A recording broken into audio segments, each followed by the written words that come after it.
hello, we are Last FM. That's Felix, Thomas, Martin here, and Justin.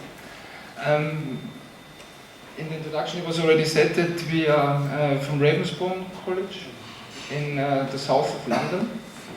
And we did the project that we're going to present, Last FM, as part of our MA course of Interactive Digital Media in Ravensbourne.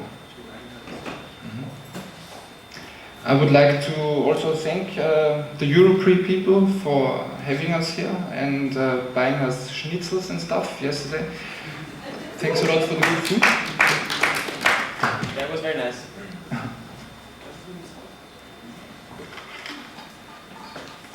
So before we start our little presentation, I wanted to ask you a question. Who knows the music of Kraftwerk? Quite a few people. Who of the people that knows Kraftwerk also knows a band called Two Lone Swordsmen? That's only very few people in comparison to the Kraftwerk. Although I'm pretty sure that everybody that likes Kraftwerk would also like Two Lone Swordsmen. Yeah. So it would be really nice to be able to play it to you now, which is actually possible. Because I have my record collection online on Last FM. Felix? Play something? Hello, hello, hello. Okay, only this one works? Well, like you said, he has his record collection online. This is the record collection page, so to say. And I can play you a short sample of the track Martin was speaking about, which is this one. So basically you have access to the whole, all the records that you put in your online connection, so to say. And you can browse through everything that is hosted on Last.fm at the moment. We'll see if there's anything coming out. Yeah, there's.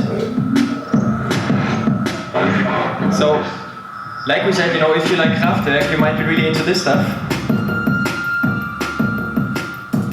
But we cannot play too much music because we're supposed to talk, so that was just a very short preview. Basically, on this page, as you can see here, the list on the right-hand side is Martin's record collection. The tracks marked in red are the ones that he doesn't like, some in your record collection you have some stuff that's not really your favorite stuff, and all the black marked records are the ones that you like. You can listen to everything. Like I said, it's like 30-second samples of everything are accessible here. More of that's happening in the actual streaming interface where you can listen to the whole length of stuff, but due to legal issues we're only allowed to play 30-second samples. Then in the middle you can browse through the catalog of what's hosted on Last.fm and then add stuff to your record collection. It's like going to a shop basically. And due to our very slow connection to Amazon, this is extremely not useful. So I'm going to show you another thing, which is on the left, where you have access to all the other users, all other Last.fm's users' record collections. So you can have a look what they're listening to. For example, I'm going to look at Willow, which is Thomas. And there we get a funny something. Yes, take this, Willow, hello. And then it loads his record collection into this little frame. Same thing, red ones he didn't like, black ones he liked. You can listen to everything again, and another thing you might realize is these little plus icons here, which means that you can add a track to your profile. So for example, I know that I like Tuxedo Moon, and I go here, click on plus, and whoops, it's in my new profile list. And I have to go to page 1. And if it's not in there, yeah, good point, it has already been in there, because you cannot have things twice, like you don't buy double records. So now this didn't appear, let's see if something else maybe might do it, maybe this one, fridge. Yeah, there you see, now the number 1 track is this new one, which might then appear later in your radio streaming program. Anyway, that's a very sophisticated tool where you can, like I said, virtually buy records, so to say. You can even buy them in the real world, but first you add them to your record collection, check them out, listen to it, and I give it back to Martin. Yes, if you're looking at all the record collections that are online at Last.fm, because we have access to all the songs that people listen to and what they liked and what they didn't like, we can deduct something from it which we like to call the music map. Music map is like the collaborative record collection, and from this statistics we can extract information of what music got listened to together. by people. So as I said before, if you have Kraftwerk in your profile, it's kind of likely that you also might like the other things, so they might both be in a same group of songs which got listened to together. Meaning that this is like the development of a new genre.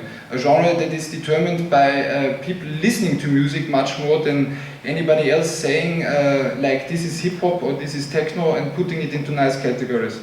So that's the music map, which is just basically the collaborative collection of everybody, where you can see the connections in between the songs and what gets listened to together. Okay. It's on repeat. Wait a second, sorry. Technical problem. Make it happen. So this is a radio from the 80s, I believe. A heavy transistor radio. If you want to listen to music, you switch it on somewhere. I think it's actually out of batteries at the moment. If you find something, you have to tune to the frequency band to find your station, what you like to listen to. If you don't like the music playing on a particular station, you have to surf through the frequency band and find another radio station, which might play something that you like. But inherent problem with broadcast media is that basically at the end of the day it's always somebody else selecting the music for you. So there's always a bunch of editors or programmers that pick the music and put them into a program for you. So it's always somebody else at the end of the day selecting what you get to hear. Next one. No, it's you. So this was the radio, a radio from the 80s. And now we look at the last FM player, which is from 2002. And here you can listen to music as well. And if you don't like it, you can press change. First we have to start the music.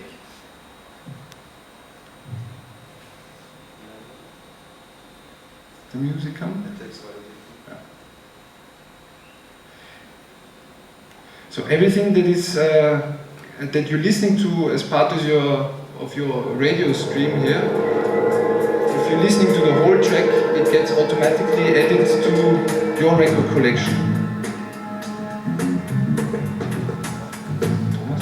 Okay, like Martin said, if you don't like it, you can press change. I mean, I don't know if you all agree, and I don't know if Martin agrees, but we just decided this song is not so cool, so we press change.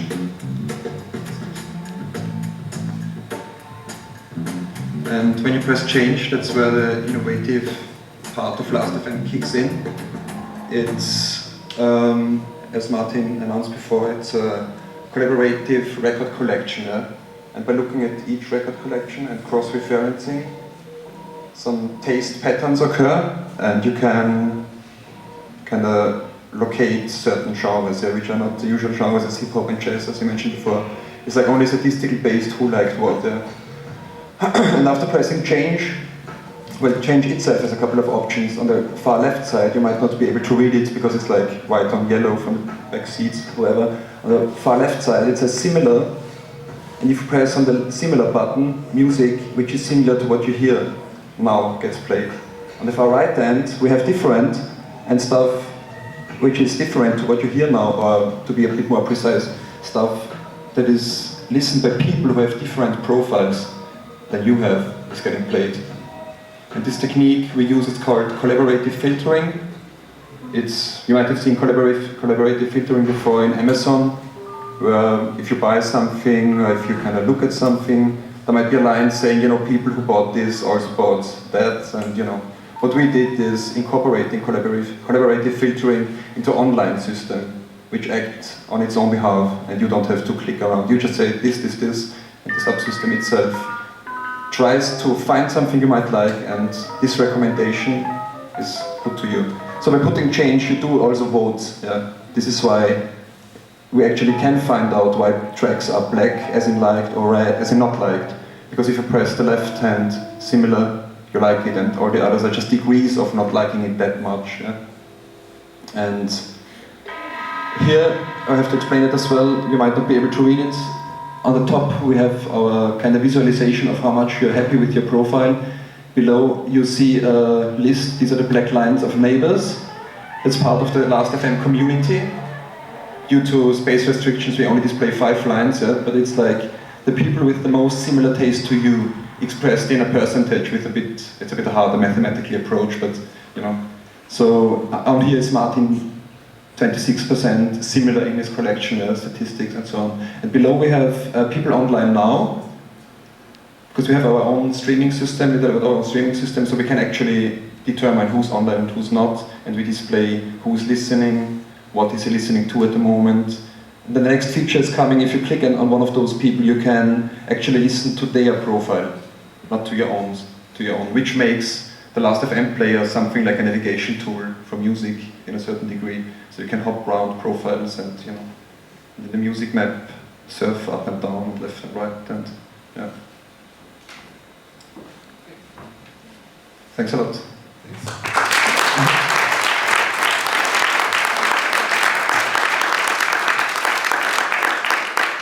Can I ask you some questions? How did you get this idea of doing this player? The first idea we had was, how do you look for something that you don't know? That was the basic idea we had. We all know that there's a lot of music out there, and it's getting more and more by the minute, because the internet basically being the biggest collection of everything ever. And especially as music is concerned, there's a lot of music on the internet. And we were always wondering how you can find out how you can find new music, but without knowing what you're looking for. So this was the basic starting point for us. How do you find something that you don't know?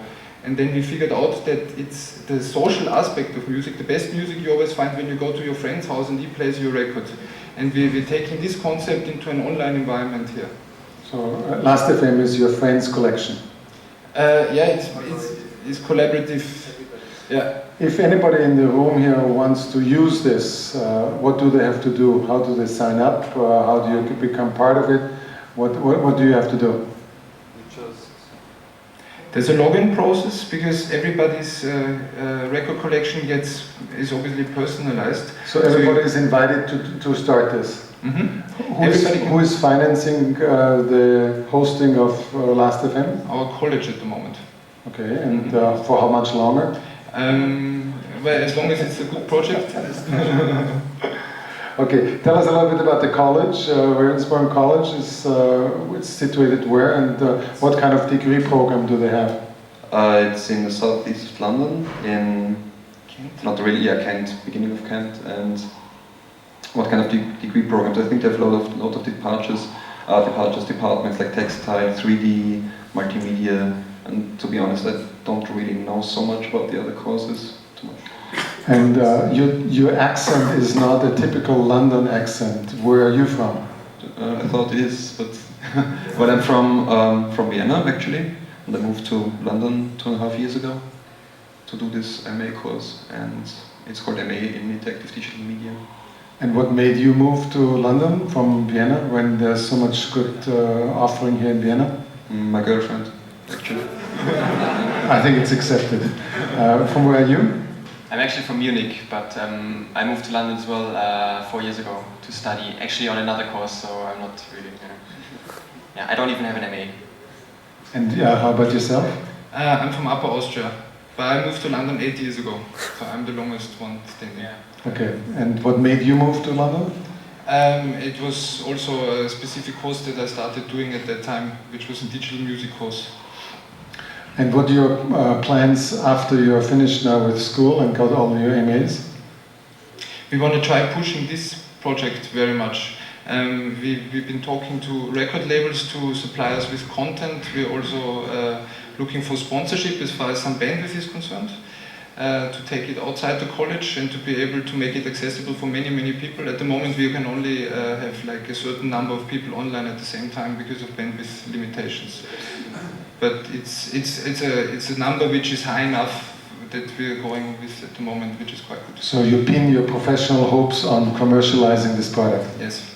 Okay, so if the investors are in here to this afternoon, which is not likely, you can talk to them, but maybe you meet somebody on Wednesday morning.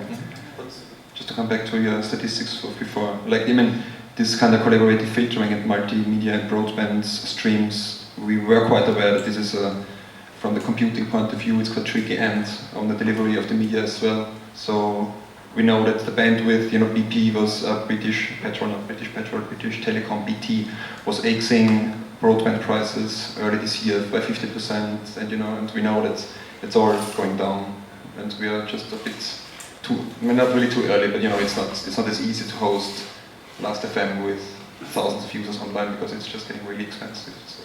No, this is a very good issue because many of you have a mobile phone in your pocket, but you might not have thought of actually using it as your regular radio, music source and appliance.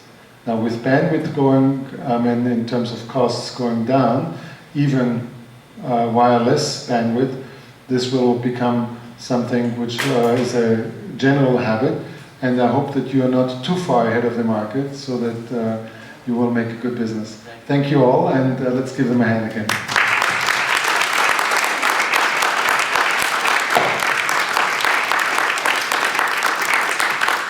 I wouldn't applaud so much because otherwise the people